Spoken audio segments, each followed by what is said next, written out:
In the remote lands of Eridoria, where mountains pierced the sky, lived a legendary dragon named Scorch.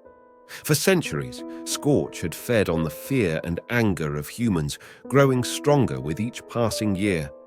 Small villages nearby trembled at the mere mention of Scorch's name. Tomas, an ordinary man, lived on the outskirts of one such village. He had learned to maintain silence, observing the world with keen curiosity. Tomas knew that silence was a powerful tool that allowed him to hear beyond words and into the depths of the soul. His silence often made others uncomfortable, and they found themselves avoiding him. His quiet ways often made him the target of ridicule and scorn. One day, Scorch descended upon the village. Terror consumed the villagers, their screams and panic filling the air.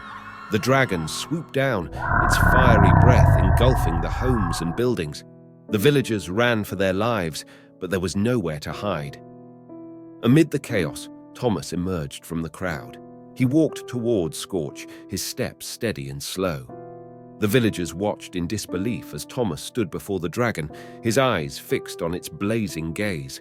Scorch snarled, ready to incinerate this foolish mortal who dared to confront it. The dragon unleashed a stream of fire to frighten him, but Tomas did not flinch. He listened intently, his ears tuned to the dragon's rage. He heard the pain, the sorrow, the loneliness that fueled the dragon's fury. And slowly, Tomas's unexpected response took aback the dragon. It had expected fear, begging, or perhaps even defiance. But Tomas's silence was unnerving, like a pond on a summer's day. Scorch's anger died down, replaced by a curious expression. "You are different," Scorch said, its voice rumbling like thunder. Most humans would have fled or fought back by now. Tomas took a deep breath and closed his eyes. He focused on his inner peace, allowing it to radiate from his being. The dragon felt the waves of tranquility washing over it, and its rage completely subsided. Tomas opened his eyes and met the dragon's gaze. He spoke softly, his voice filled with compassion. "Why do you inflict such pain and suffering on others?" Tomas asked. "What have they done to you?" The dragon was stunned.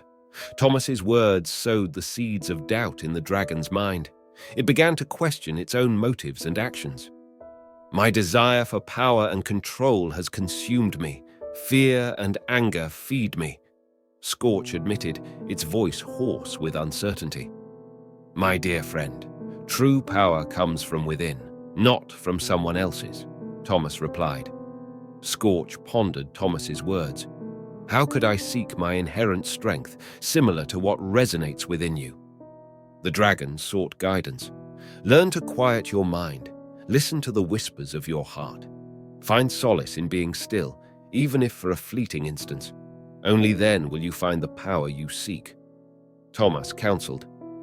The dragon looked at Tomas for a long time, its eyes searching for any sign of deceit.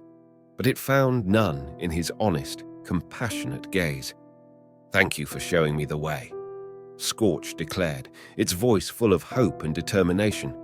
The dragon turned and flew away, leaving the villagers stunned and confused. Tomas watched it go, his heart filled with hope. From then on, the villagers looked upon him with newfound respect, recognizing the quiet strength within him. The dragon never bothered the village again, choosing instead to bask in the peaceful silence of the surrounding wilderness. By cultivating a habit of mindful silence, we can create space for reflection, empathy, and a deeper connection with ourselves and others. We begin to listen more and speak less, nurturing relationships and fostering trust. If you're feeling overwhelmed, take a moment for yourself. Even one quiet minute can be a life changer. Try taking a few deep breaths each day, turning off your gadgets, or just sitting under a tree. Let's hold on to the wise words of Epictetus. Keep silent for the most part, and speak only when you must, and then briefly.